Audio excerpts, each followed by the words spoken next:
Le tout débute par premier coup de fil. Et c'est à ce moment-là qu'on évalue le besoin et qu'on organise un premier rendez-vous.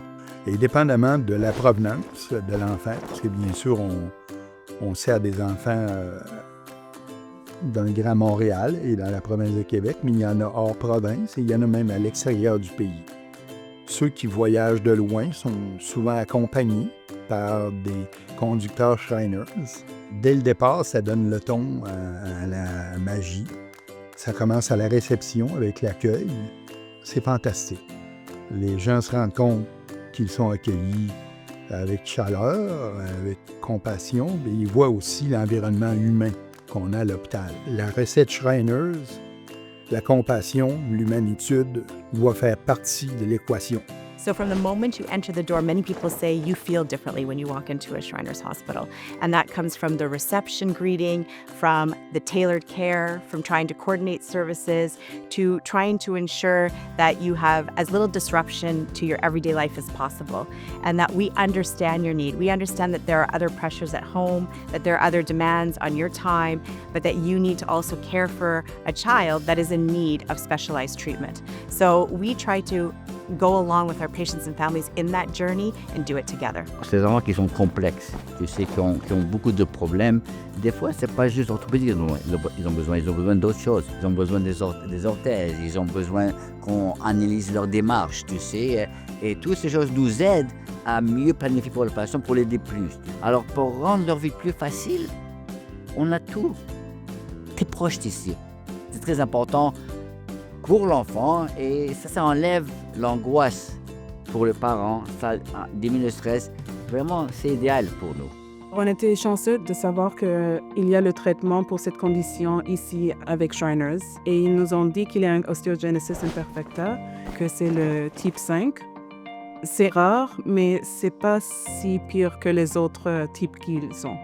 Ils ont commencé à faire les traitements tout de suite et ça fait 9 ans et on est encore là il va avoir 18 ans. On est très reconnaissant à l'hôpital Shriners parce qu'il donne la chance à Lucas de guérir et vivre comme les autres enfants. La physiothérapie, c'est essentiel dans le parcours d'un enfant suite à une opération, suite à une chirurgie. C'est partie de la réadaptation de cet enfant-là. Il doit réapprendre soit à marcher, soit à jouer, soit à reprendre ses activités de tous les jours. Avec ça, on a l'ergothérapie qui vient s'ajouter au traitement pour justement travailler soit les transferts, la position dans un fauteuil roulant. Ça veut dire qu'on amène l'enfant dans une confiance, dans un sentiment de sécurité, qu'on est là pour eux, puis qu'il évolue bien dans son cheminement.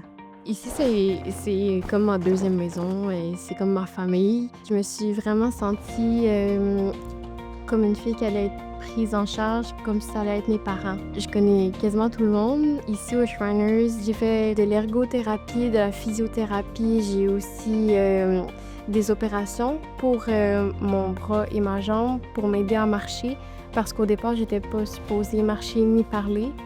Mais maintenant, je peux marcher, je peux courir, je peux faire du vélo, je peux faire du patinage. Donc, tout ça est grâce à eux.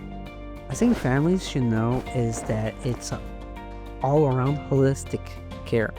You have the medical staff, you have the physical staff, you also have the social services, you have the school services, you have the nutrition services.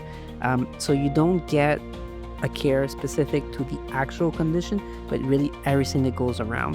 These are all the services that the Shriners provide that, it's not just when you're in the hospital, which is great and awesome, but the after as well. Another thing is that when you see your kids suffer, the staff will do everything so you can be à l'aise